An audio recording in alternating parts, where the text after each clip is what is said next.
maumivu ninayopitia yanatosha, saidie.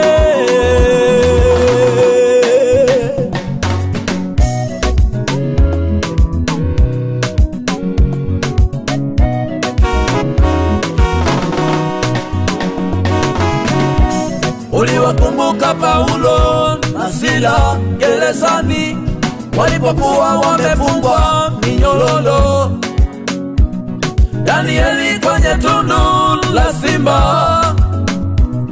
Simba walipotaka kumlalua ulimkumbuka.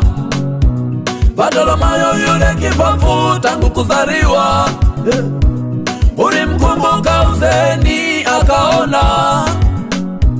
Na sisi tuko hapa tukumbuke, watoto wako tuna haja na wewe. Mukumbuke mama yule, ona anavyolia.